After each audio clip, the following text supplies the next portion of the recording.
to get for breakfast. What to get for breakfast. Oh yeah. Breakfast. Breakfast. Alright, what's up guys? I got 2 apricots and we're just gonna see if my dubia roaches eat them. So I'm gonna cut them up so they're all open for them and probably hand out slices to all my colonies. Let's see, I got 1, 2, 3, 4, 5 colonies and a hissing cockroach colony. So we'll give them a little bit too, but we'll find out if they eat it because I really couldn't find anything online about apricot. First off, a little slice for my hissing cockroach colony. Right there, right where we can see it. Close that up. Is that an escapee? No, that's a mole. This is my smallest dubia colony right now. So just a little tiny slice for him there. This one's pretty dense. You can see there at the bottom I have oats and some old turtle food that I got for real cheap. The guy goes, "What are you using this expired turtle food for?" I said, "Feeder insects." And he started getting up on my case. "Oh, are you sure they can eat it?" And I'm like, "Yeah, I've done it before." This is my densest colony. So they're getting a whole half of apricot. Maybe more. We'll see. Yeah, I'm gonna give them another slice actually. Just because I have so much. This colony is a colony I'm breeding for specifically yellow roaches. Taking out all the dark ones every once in a while, making sure the colony stays dense, but this colony is going for large roaches. So I'll check back in, what time is it? Maybe an hour. 5:15? Yeah, I'll check back in an hour and we will see how much they ate. Right now what I'm doing is I have my superworm colony I just recently started up. I bought maybe 50 superworms a couple months ago. I used this with holes drilled in it so they could pupate because they like to be separated. I put all the beetles in this top layer with some bran and I put little carrot pieces in there every like two or 3 days. And then I moved them to this one after a while and you can see some of them die off. And now finally the last couple are in this one. And what I'm going to do is I'm going to take all the worms I get out of these tubs and I'm going to grow them back up into beetles and hopefully fill this whole thing up. Now this top layer is where the oldest worms are. And I leave the bodies in there just in case they want to hide. But, see, right there, you can see there's one worm. Sometimes they're really hard to find. You see there's some more. But nevertheless, I'm gonna cut some carrots up into these and I will catch you guys. Alright, here we are back at my hissing cockroach colony.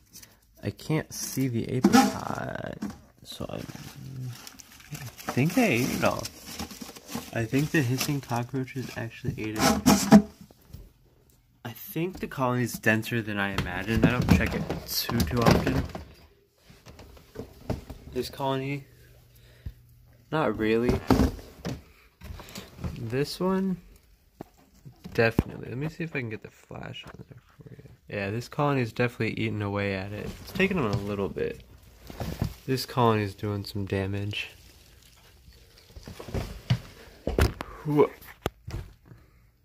Them, not so much. These are pretty thin colonies up here. But at least they're eating it. There's some orange peel in there. Alright, I'm gonna go run some errands. I might take you along with me and I'll show you what I get. Alright, so I just went to the reptile store and here's all the goodies I got. Big bag of forest floor. I got the big bag, 24 quarts. For my ball pythons, I have 2. One of them I'd like to put a little bit more in, just so he has stuff to pat down if he wants. Hornworms, these are really big, but I have a couple leopard geckos that are being finicky and won't eat, so I just figured I'd try to jumpstart them, as my buddy Tristan would say. Up in the bag, I have crested geckos hatching, and I keep putting the eggs in the same incubation medium and cup. And then I had a fattail that should have been done breeding, but it laid another clutch of eggs that were stuck together, so I had to put it in a little deli cup. I gotta get some more cups today too. But I only had a little bit of perlite, so I picked up a big bag of Hatchite. I had a buddy, or Pangea Hatch, yeah, whatever. I had a buddy who uses it, and I incubate his eggs, and it looks like it works really well, so I bought a big bag, and I'm gonna try it out. I don't know what that is, a seed shell? I don't know. What else? Some crested gecko food. I wanted the gray one, which is breeding and growth. The store I went to didn't have it, so I just got this one. I have like 3 other flavors, so just another one as I'm about to run out. And last but not least, I picked up a big bowl. I'm gonna put this maybe like right there in my western fence lizard enclosure, and I want to train them to eat roaches out of the bowl. So we're gonna do that and get it all set up. Well, as I kind of feared, dubia roaches can crawl right out of the bowl. So I'll use it for like mealworms or something. Maybe like phoenix worms, I don't know. I just want to get them bowl trained is all. But next task. So this gecko right here hasn't been eating in a long time. Her tail is really skinny. I wasn't sure what was up, but I went out and bought some hornworms, and the first one to come out and get them was her. So hopefully that kind of jump starts her system into wanting hornworms. Hopefully that wasn't too big for her. That was huge, and she just, I mean, let me zoom in. You can see the green coming through her throat there. She's all up on that. Let's take out a couple more and get some more gecks. Oh, I hope I got that.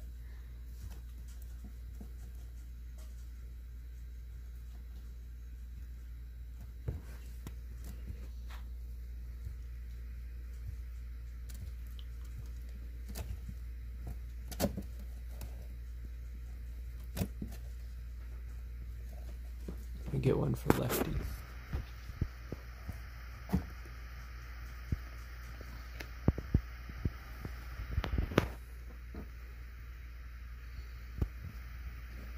Oh yeah.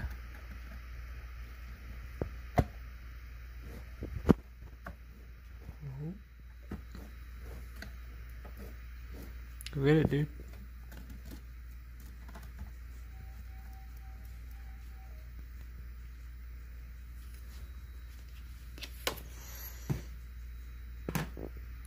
Yeah, hornworms are a little bit expensive, but geckos absolutely love them.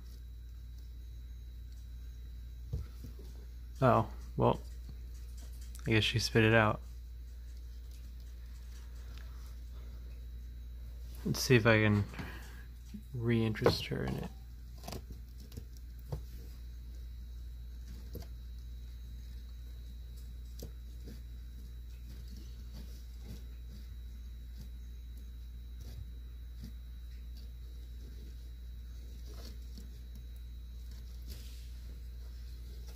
We'll come back to these two. Let's go check back up on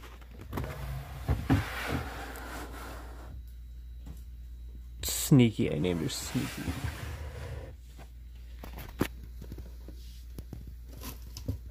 Oh, she held hers down. Let's pick her up and see. Make sure she's got it in. Oh yeah, I can feel it in there. See how her chin is dangling a lot? It's because she's got tons of food in there. There you go. Hopefully that gets her going. Halloween masks are my favorite, so I got her, but I did get her knowing she was a little bit skinny, and she was actually loose in the building at work. Every once in a while that happens. Let's see if any of my other geckos want to hang in, because I have a bunch.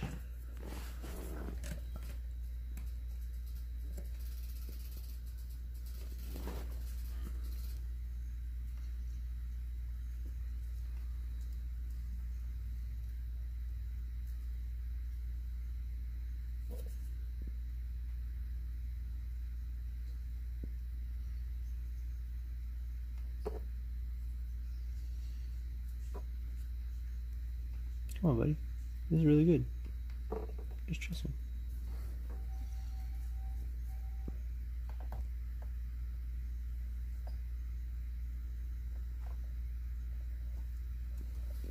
Nope. Okay. None for those guys. Up here, I don't really want to feed them any of these because they're too big, so I'll feed these two last geckos, offer one to my chameleon, and then start cutting them in half. This one's huge.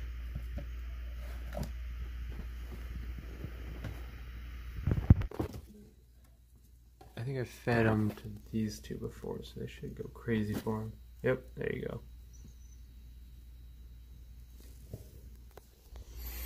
Get one more.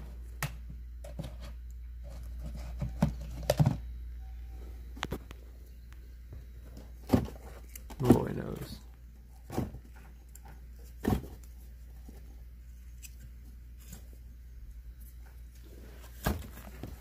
Oh, jeez. Hornworms get this kind of goop too. You can see it over there on the wall. I don't know if it's their blood or what. They definitely goop out. Come on, buddy. There you go. There's the goop.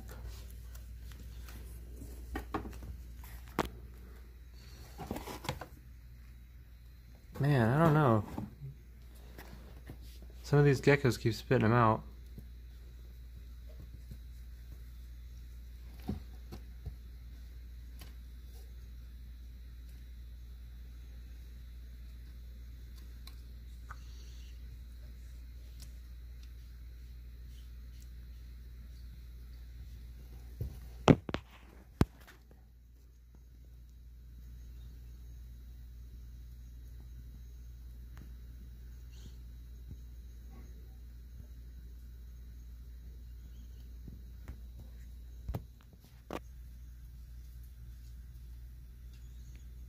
He's gonna go for it.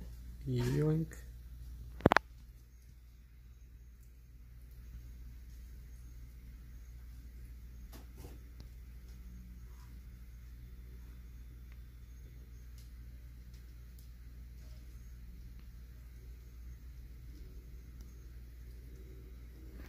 You got it, buddy? Oh yeah. He got it. I might have to end up feeding him the rest of them. A lot of them are real big. We'll see. Attempt number 2. That is it for today's video. I already filmed a little bit for tomorrow. It's going to be on crested gecko eggs and how I hatch them, how I set them up for incubating. If you did enjoy today's video, please subscribe, like, follow me on Instagram, James Reptiles, Facebook, James Welter, Twitter, James Reptiles, and email me at jamesreptiles@gmail.com.